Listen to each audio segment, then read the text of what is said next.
এখন ঘড়িতে ঠিক 4:43 বাজে। গত বছর এই 21শে অক্টোবর ঠিক 4:43-এ আমার দিদি পৃথিবীর মায়া ত্যাগ করে 1 বছরের উপর ভুগতে ভুগতে, কষ্ট পেতে পেতে, লড়াই করতে করতে চলে যায়। এই সময়টা খুবই আনন্দের সময়, কেন কি গতকাল কালী পুজো গেছে, দিওয়ালি গেছে, এখনও অমাবস্যা ছাড়েনি। আবার একদিন পর 23 তারিখ আবার ভাইফোঁটা। কিন্তু আমার দিদিটা ঠিক গত বছর এই দিনটাতে চলে যায়। কালকে সারা রাত না ঘুমোতে পারিনি, জানো, সারা রাত ঘুম হয়নি, ছটফট করছিলাম, খুব দিদি দিদি বলে ডাকছিলাম। তার আগের দিন এটা জানতাম যে আমার কানে এটা এসেছিল, এটা জানতাম যে ভূত চতুর্দশীর দিন আর কি, যেদিন আমরা 14 প্রদীপ দিই, 14 শাক খাই আমরা, সেদিন নাকি যারা আপদজোড়া চলে যায় তাদের ডাকলে নাকি তারা আসে, তার নাকি মর্তে নেমে আসে। তো বাবাইকেও জিজ্ঞেস করেছিলাম যে হ্যাঁ রে বাবাই, তোর কি মাসি, তোর দিদি এরা কি আসবে? তো বলেছিল যে ও আর কি বলবে বলো। তো এমনি তো সাক্ষাৎ কিছু পাইনি দেখা, কিন্তু আমি না ওই ভূত চতুর্দশীর দিন আমি একটা কথা বলেছিলাম দিদিকে, দিদি আজকে কিন্তু তুই আমার স্বপ্নে আসিস। কেননা দিদি স্বপ্নে আসে বা আসতো, আগে যেমন ভীষণ আসতো, এখন খুব কম আসে, মানে প্রায় আসেই না বলতে পারো। কিন্তু অদ্ভুত কি জানো, সেদিন রাত্রিবেলা দিদি স্বপ্নে এসেছিল। আমি যেমনভাবে বলেছিলাম, আমি জানি না আমার দিদি কেমন আছে, কোথায় আছে, কিভাবে আছে। দেখো, এত আনন্দের মধ্যেও যেহেতু আমি তোমাদের সাথে সব কিছু শেয়ার করি, তাই আমি আজকের দিনটা তোমাদের কাছে শেয়ার করলাম। কালকে রাত্রিবেলা ঘুম আসছিল না, ভীষণ অস্বস্তি হচ্ছিল, ছটফট করছিলাম, সারা রাত প্রায় জাগা। এমনিতেই এখানে আমাদের পুজো রাত্রিবেলা হয়েছে, সব জায়গাতেই মা কালীর পুজো রাতেই হয় আর কি। তো এখানে 3:11 নাগাদ বাড়িতে বাবার বাবা ফিরলো। তো তখন আমায় এসে বললো যে তুমি জেগে আছো। আমি বললাম যে আমার কিছুতে ঘুম আসছে না। এবার কেন আসছে না সেটা আর বলিনি। 4:45টার পরে একটুখানি ঘুম এসেছিলো। তারপর তো যথারীতি যেমন হচ্ছে 5:30টায় উঠে যাওয়ার ব্যাপার, আমি উঠে গেছি আর কি। ঘুমটা হয়নি, সেটা বড় কথা না। এটাই যে সারা রাত খুব ছটফট করেছি, সারা রাত খুব দিদিকে চিন্তা করেছি, দিদি দিদি করেছি, দিদির সাথে কথা বলেছি। ওর চলে যাওয়াটা তো এরমভাবে আমাদের, মানে কি বলবো, আমরা তো ওটা আশাই করিনি। হঠাৎ করে যেভাবে সেরিব্রাল হয়ে, হঠাৎ করে যেভাবে ক্যান্সার ধরা পড়ে 1 বছর 3 মাসে মধ্যে সে ভুগে ভুগে কষ্ট পেতে, অমানসিক কষ্ট পেয়েছে দিদিটা, অমানসিক। যেভাবে চলে গেল কষ্ট হচ্ছে, কেন কি বলো তো, অদ্ভুত, মানে বলে না যে সময় চলিয়া যায় নদীর স্রোতের বায়, ঠিকই তাই। গত বছর এই সময়টা খুব সত্যি কথা কি জানো তো বন্ধুরা, আমি অন্যান্য বন্ধুদের, মানে তোমাদের রিল এগুলো সব আমি দেখছিলাম, স্ক্রোল করছিলাম, মনটা ভালো লাগছিল না, মনে হচ্ছিল না যে সেদিন এই সময়টা, মানে এই 4:43 যখন বাজবে এই সময়টা, বা 4:43 হয়ে গেল, 4টের পর থেকে মনটা কেমন একটা করছিল যে না, আমি রোজই রিল করতে বসতাম, একটু বেশি হলে আনলিস্ট করে রাখি আর কি। কিন্তু সেদিন মনটা খুব আনচান আনচান করছিল। বাবাইকেও বলেছিলাম আমার ভাল লাগছে না বাবা, এই জন্য বন্ধুদের রিলগুলো স্ক্রোল করতে করতে দেখছি।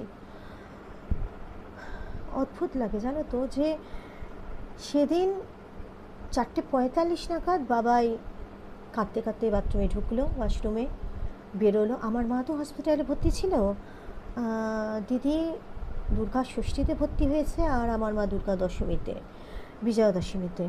তো আমার বুকের ভেতরটা না ছ্যাঁত করে উঠেছিল, ভেবেছিলাম কি বলো তো, যে মায়ের কিছু একটা হয়ে গেছে। কেননা বাবা এইভাবে করতে করতে, মানে কান্নার আওয়াজ একটা পাচ্ছি। বাবাই সচরাচর কাঁদে না, প্রচণ্ড চাপা, মানে দেখায়ও খুব শক্ত। তো এখানে টাওয়েলে হাত মুছতে মুছতে আমি ওকে জাস্ট জিজ্ঞেস করেছিলাম, কেন, কী হয়েছে রে, তুই এরকম করছিস কেন, কী হয়েছে বল, তোর বাবার ফোন এসেছে, তোর দিদির কিছু হয়েছে? মানে তখনও অবধি আমার মাথায় আসেনি আমার দিদির কিছু হয়ে যেতে পারে। বা হয়ে গেছে। যখন সে হাত মুছতে মুছতে বললো যে মা, মাসি এক্সপায়ার করে গেছে, আমি না কানকে বিশ্বাস করতে পারিনি। এটা কেউ পারে না, কেউই পারে না। কেননা আমি সেই সময় অবধি পর্যন্ত আশা করেছিলাম যে আমার দিদির জীবনে মিরাকল কিছু ঘটবে, আমার দিদি সুস্থ হয়ে যাবে। কারণ পৃথিবীতে তো অনেক মিরাকলই ঘটে, হলো না, হয়নি। চিৎকার করে উঠেছিলাম, স্বাভাবিক, কেননা বিশ্বাস করতে পারছিলাম না। দিদি দিদি করে মারাত্মক চেঁচিয়েছিলাম। আর অদ্ভুত কি জানো তো, আমার মনের মধ্যে একটা জিনিস সেদিন এসেছিল, কেন এলো আমি জানি না। আমি একটা কথা দিদিকে চেঁচিয়ে পড়েছিলাম, দিদি তুই যেখানেই থাক, তুই বোধহয় আশেপাশেই আছিস, তুই যদি আমার কথা শুনতে পারিস, তোকে একটা কথাই বলবো, আমার মায়ের তো ভীষণ কষ্ট শরীরে, আমার মায়ের বোধও নেই, মানে আমাদের মায়ের বোধও নেই, মাও হসপিটালে ভর্তি হয়েছে। এবার আমি চাই না, তোমরা শুনে হয়তো আমাকে অনেকে অনেক কিছু বলবে, কিন্তু আমার মাটা বেঁচে থাকলে আমার মার ভীষণ কষ্ট হতো। এজন্য আমি দিদিকে এটা বলেছিলাম সেদিন যে আমার মাকে তুই নিয়ে যা। আমি আজ তোকে বলছি বোন হয়ে, দিদি তুই যেখানেই থাকিস আমার মাটাকে তুই নিয়ে যা, আমার মাটাকে তুই বাঁচা। কেন ওই মানুষটা রাস্টুপে পড়ে আছে, কাউকে চিনতে পারে না, কথা বলে না, নড়তে চড়তে পারে না, সারা গায়ে ফুসকার মতো। তারপর তোমার ওই রাস্টুপে যদি আয়ারা দয়া করে তো একটু লিকুইড দেয় কি দেয় না এরকমভাবে। হ্যাঁ, আমার জামাইবাবু দেখতো, কিন্তু কতটা দেখবে, তারও তো কাজকর্ম ছিল, তারও তো কাজকর্ম আছে, সেও তো আমার দিদিকেও দেখছিল, মানে ভীষণভাবে তারও তো প্রেশার পড়ে গিয়েছিল। মা বেঁচে থেকে ভীষণ কষ্ট পাচ্ছিল, এটা ঠিক কথা, কারণ ওইভাবে বেঁচে থাকা মানে একটা জীবন মৃত হয়ে। খুব কেঁদে বলেছিলাম সেদিন, জানো তো। কিন্তু আমি দেখলাম যে আমার বাবা তো 2017 যে যখন এখান থেকে দিদির ওখানে চলে গেল, দিদিকে মায়ের দায়িত্বটা দিয়ে গিয়েছিল। আর সত্যিকারের বলতে কি, আমার জিনিসটা অবাক লাগলো, এবং এই কথাটা সবাই বলেছে হ্যাঁ তোমার দিদি নিয়ে গেছে মাকে, কারণ শেষ দেখাটা তো দিদি মাকে দেখতে পায়নি, এতটাই প্যাথেটিক ছিল। একই ফ্ল্যাটে, একই ঘরে ওরা, মানে একটা ঘর না, একটা বাড়িতেই আর কি, দুজন দুটো ঘরে থাকতো, কেউ কাউকে দেখতে পেতো না। না মা নড়তে চড়তে পারতো, দিদি যখন নড়তে চড়তে পারতো তখন মায়ের সাথে আসতো দেখা করতে, মানে মায়ের ঘরটায়, কিন্তু দিদিও আর দেখতে পায়নি, শেষ দেখাটা মাও দেখতে পায়নি। তো এতটা প্যাথেটিক যে তারপর দিদির নিয়ম ভঙ্গের দিন, দেখো দিদির কাজটা কিন্তু ভালো ভালোই মিটে গেল। মানে গত বছর কালী পুজোর দিন 31 তারিখ আমার দিদির কাজ হলো, আর 2 তারিখে নিয়ম ভঙ্গের দিন আমার মা ভোরবেলা এক্সপায়ার করে গেল। আমি নিতে পারছিলাম না, আমার জন্য ভীষণ কঠিন সময়টা ছিল, কেননা দিদির শোক তখনও আমি ভুলে উঠতে পারিনি, আজও পারিনি, কোনো দিনই পারবো না, কিন্তু তখন একদম সদ্য সত্য। তার পরেই আবার আমার মায়ের ব্যাপারটা, মানে আমি যখন ফোন ধরেছিলাম ভোরবেলা, কুণাল তো ফোন ধরেছিল ভোরবেলা, ফোন এসেছিলো আমার জামাইবাবুর, তারপরে কুণাল বাথরুমে গেছিলো, তো আমি যখন ফোনটা ধরেছিলাম, তারপরে যখন ফোন এসেছিলো আবার কুণালের ফোনে, মানে বাবার ফোনে, তখন আমাকে জামাইবাবু, কিন্তু আমি বারবার বলেছিলাম, জিজ্ঞেস করেছিলাম অ্যাকচুয়ালি জিনিসটা কি তুমি আমাকে বলো, আমি শুনবো। বলে তুই তো সবই শুনবি, পুরোটাই ভুল, কিন্তু তোর এখন চিন্তার কোনো কারণ নেই, মা আছে, স্টেবল আছে, মাকে সিপিআর দেওয়া হচ্ছে, এই জেনারেল বেড থেকে আইসিইউতে নেওয়া হয়েছে, কেন একটু ক্রিটিক্যাল হয়েছে অবস্থাটা। আমাকে তখন সে বলেনি, কিন্তু ওই হয় না, পরে যখন আবার কুণালের সাথে কথা হলো, আমি ভেতরে ঘরেই কাজ করছিলাম, এই বেডরুমেই কাজ করছিলাম আমি, আর ওই দেখবে ফোনের মধ্যে যত আস্তে কথা বলো বা যেভাবেই বলো, পাশে যে মানুষটা থাকে কিছু কথা কিন্তু সেও শুনতে পায়। তো তখন আমি না ওই পাশ থেকে শ্মশানের কথাটা শুনতে পেলাম, যে ডাইরেক্ট শ্মশানে নিয়ে যাওয়া।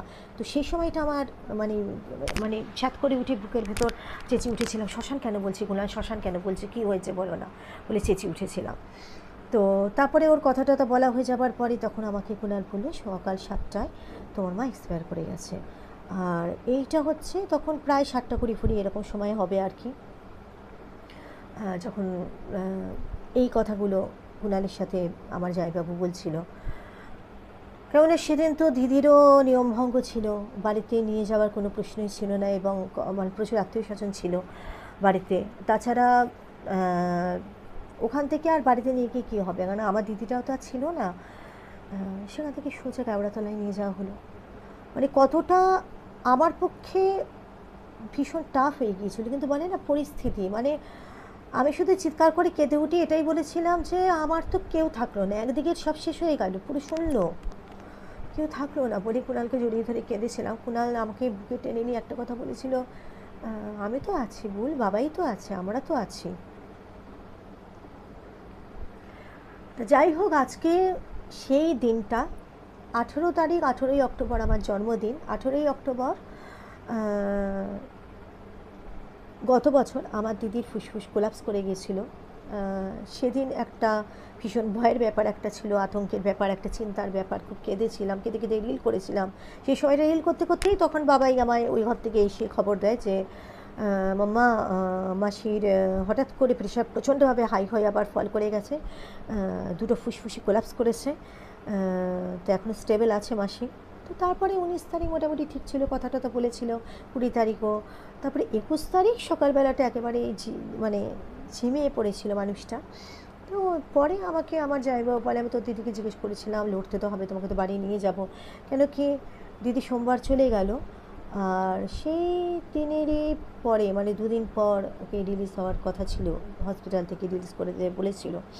তা ভেবেছিল ওই যাত্রাতে দিদিকে নিয়ে যেতে পারবে, কিন্তু সেটা হলো না, পারলো না।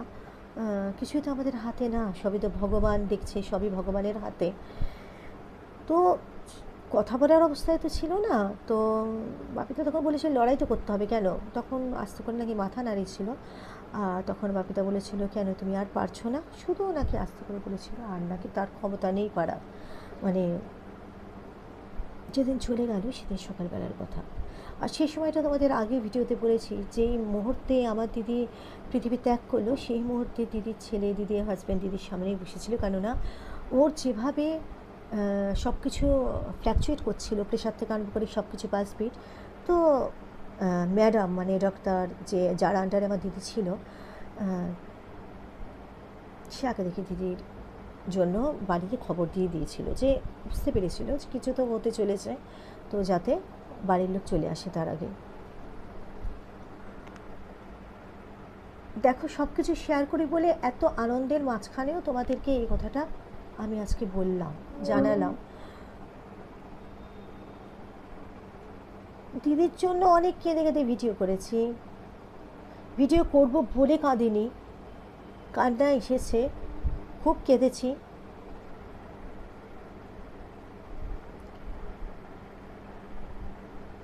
হয়তো আবারও কাঁদবো পরে আমি, কিন্তু ক্যামেরার সামনে না। এমনিতেই তোমরা আমার ভালোবাসার মানুষ, তোমাদেরকে এমনিই একটা দুঃখের খবর আবারও দিলাম আমি। তো 18ই অক্টোবর আমার জীবনটা কেমন দেখো, আমার বরের জন্মদিন হচ্ছে 29শে আগস্ট। সেটা যেমন আর কোনোদিনও সেভাবে পালন করতে আমি পারবো না, কেন কি 29শে আগস্ট আমার বাবা বিবেকানন্দ হসপিটালে ভর্তি হয়ে আর ফেরেনি। আর 18ই অক্টোবর আমার দিদির দুটো ফুসফুস কোলাপস করে গেছিলো গত বছর। তো এই যে দুটো জন্মদিন, দুটো দিন আমি আর সেভাবে কোনোদিনও পালন করতে পারবো না। এবারেও তো কিছু না, তো ওই রাত 12টার পরে কুণাল যেমন হ্যাপি বার্থডে বুলডু লিখে আমাকে হোয়াটসঅ্যাপ করেছে, এটাই, মুখে হ্যাপি বার্থডে বলেছে, এটাই, বাড়িতে ভাত ডালি হয়েছে, এই তো। আসল কথাটা কি জানো তো বন্ধুরা, জীবনটা আমাদের এরকমই, মানে প্রতিটা মানুষের জীবনে রহস্য জড়িয়ে আছে, মানে কখন যে কি কোন সময় হয়ে যাবে কেউ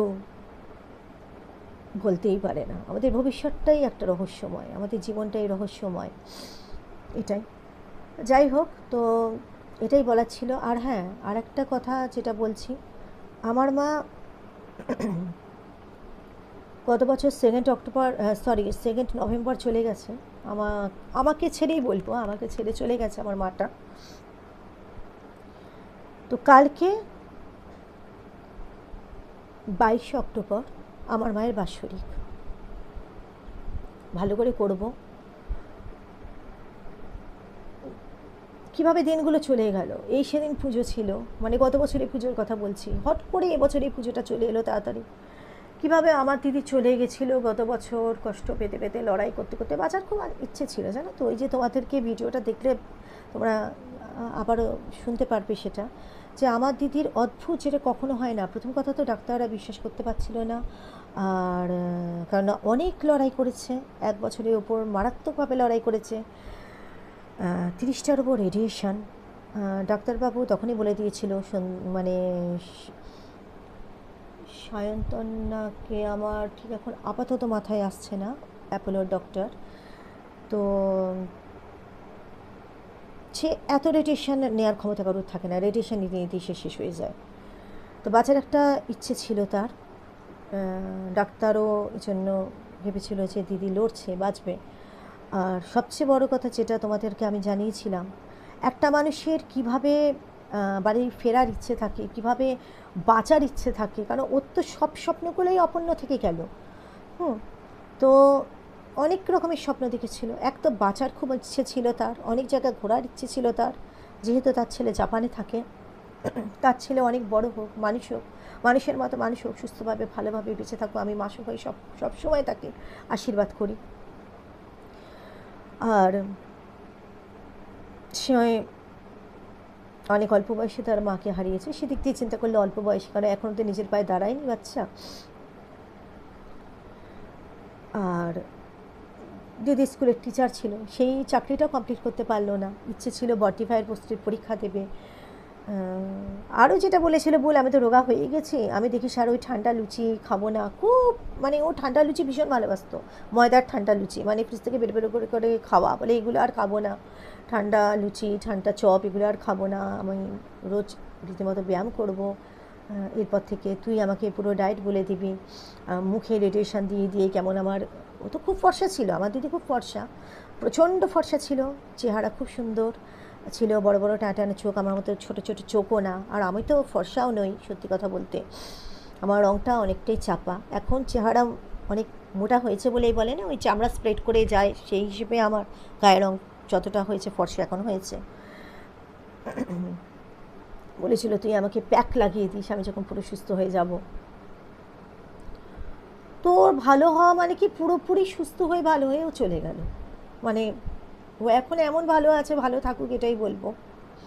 তবে আমি যেটা মনে করি, আমার যেটা মনে হয়, দিদি আছে, আশেপাশেই আছে, বা আশেপাশে না থাকলেও যেখানেই থাক, ও যদি ডাইরেক্ট অমৃতধামেও যায়, ও তো খুব মানে সৎ মানুষ ছিল, খুব ভালো মানুষ ছিল, হাসিখুশি, কোনোদিন কারুর খারাপ চায়নি, ক্ষতি চায়নি, খারাপ করেনি কারুর, হাসিখুশি ছিল, সুন্দর ছিল, শান্ত স্বভাব ছিল। আমি যেমন খুব ছটফটে, আর কিছু খারাপ লাগলে ফট করে মুখের উপর বলে দিই, এইরকম টাইপের সে ছিল না। কেউ যদি তাকে অপমান করতো, ধরো একটা গালে চড় পড়তো, তো আর একটা গালও সে বাড়িয়ে দিত, আমার মতো না যে ঘুরিয়ে একটা চড় মারতো সে, সেরকম মানুষ সে কখনোই ছিল না। সে ভীষণ ভালো ছিল, তাই ভাবি এরকমভাবে চলে গেল সে কষ্ট পেতে পেতে। যদিও আমরাই বলি, আমরাই এখান থেকে ওখান থেকে ইনফরমেশান জোগাড় করি, এটাই বলি যে ভালো মানুষদের ভগবান অনেক তাড়াতাড়ি টেনে নিয়ে যায়, ডেকে নিয়ে যায়। ভালো মানুষদের ডেকে নিয়ে যায়, প্রথম কথা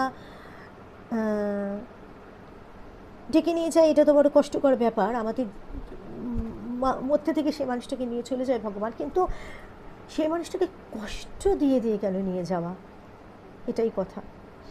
যেভাবেই আমাদের ভালোবাসার মানুষগুলো চলে যাক, সে যদি ঘুমের মধ্যেও চলে যায়, চলে যাওয়াটা, তার বিয়োগটাই হচ্ছে সবচেয়ে বড় কষ্টের, আমাদের বুকে যে ধাক্কাটা লাগে, কারণ তার শূন্যস্থান তো কেউ পূরণ করতে পারবে না।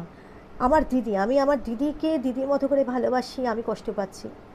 আজকে আমার জামাইবাবু আমাকে ফোন করেছিল, তার মনটাও ভারাক্রান্ত, কারণ সে স্বামী, তার দুঃখটা অন্যরকম, আমার দুঃখটা আর এক রকম, তার ছেলের দুঃখটা আর এক রকম। দেখতে দেখতে চলে গেল, 1টা বছর পেরিয়ে গেল। এটাই এবার আমি ভগবানকে বলবো যে আমার পরিবারে আর যারা আছে, আমার একদিকের পরিবার তো সব শেষ হয়ে গেল, পুরো অন্ধকার শূন্য হয়ে গেল, না দিদি আছে, না বাবা আছেন, মা আছে, কেউ না। বাবা চলে যাওয়ার পর বাবার 1 বছর পূর্ণ যখন হলো, বাবার বাৎসরিক, আমি ইউটিউবে গানটা দিয়েছিলাম কাটিয়ে না সময়ে যখন, আর কিছুতে, পরে ওটা প্রাইভেট করে দিয়ে, কেন কপিরাইট বলেছিল ওটাতে, প্রচুর সাড়া পেয়েছিলাম, প্রচুর বন্ধু বলো, বান্ধব বলো, স্কুলের বন্ধু বলো, সবাই শ্রদ্ধাঞ্জলি দিয়েছিল আমার বাবাকে, কিন্তু ওটা বাধ্য হয়ে প্রাইভেট করতে হয়, কেননা ওটা কপিরাইট পড়ে গেছিলো মিউজিকটার জন্য। তা সেদিন আমার দিদির বাড়িতে, আমি আমার বাড়িতে থাকলেও কষ্টটা শেয়ার করেই নিতে পেরেছিলাম, জানো তো, কেঁদেছিলাম খুব দুজন। কিন্তু আজকে শেয়ার করার মতো কাকে বলবো? তোমরা আছো, তোমাদের বলছি, আমার ছেলে আছে, আমার বর আছে, বলছি এটাই। যাই হোক, ভিডিওটা শেষে কিছুই না, রোজই তো বাবাই পুজো দেয়, ধূপ দেয়, ধূপ দেখায়, প্রসাদ দেয়। আজকে দিদির একটা মানে মালা দিয়ে, বাৎসরিক যেহেতু, একটা মালা দিয়ে একটা ফটো তুলেছি, সেই ফটোটা আমি ভিডিওর শেষে তোমাদেরকে শেয়ার করব। কেমন? কত নিষ্পাপ সুন্দর হাসি আমার দিদির মুখের। একটা গান খুব আমার দিদি আমাকে গাইতো, আমাকে ভালোবেসে গাইতো, সে তো আর গাইবে না। সে আমার ছোট বোন, বড় আদরের ছোট বোন, সে আমার ছোট বোন, বড় আদরের ছোট বোন। কিন্তু এই গানটার মধ্যে ছোট বোনটাই কিন্তু চলে গেছিল, কিন্তু বাস্তবে ছোট বোনটা থেকে গেল। তো যাই হোক বন্ধুরা, আর আমি এই ব্লগটা বড় করব না, অলরেডি 20 মিনিটের ওপর হয়ে গেছে। তোমরা একটু কষ্ট করে দেখে নিও। আর সবচেয়ে বড় কথা, তোমরা আমাকে এত ভালোবাসা দিচ্ছ, আমি মানে ভীষণ গর্বিত, ভীষণ হ্যাপি। এত ভালোবাসা পাচ্ছি আমি তোমাদের থেকে, এত ভালোবাসা, এত আমার মন ভারাক্রান্ত হয়ে গেলে এত তোমরা সান্ত্বনা দাও, না জানি তোমরা আমায় সামনে পেলে কতটাই ভালোবাসা দিতে, কতটা আদর করতে, কতটা ভরসা জোগাতে। তো তোমরা সবাই সুস্থ থাকো, ভালো থাকো, আর অবশ্যই সাবধানে থাকো, কেমন? আর এটাই বলবো, ভালোবাসা দিচ্ছ যেমন ভালোবাসা দাও, আমিও তোমাদেরকে ভীষণ ভালোবাসি। আমি যে ভালোবাসা দিই তোমাদের, তোমরা সেটা দেখছো। আমাদের এটাই তো কাম্য, বলো? তুমিও অনেক সামনে এগিয়ে যাও, আমিও সামনে এগিয়ে যাব। এটাই হচ্ছে ভালোবাসা, এটাই হচ্ছে বন্ধুত্ব। কেননা আমরা তো এখানে কিছু করতে এসেছি। তো আজকের মতো এখানেই আসছি। তোমরা ভীষণ ভালো থেকো, তোমাদেরকে ভীষণ ভালোবাসি, কেমন? Love you, tata.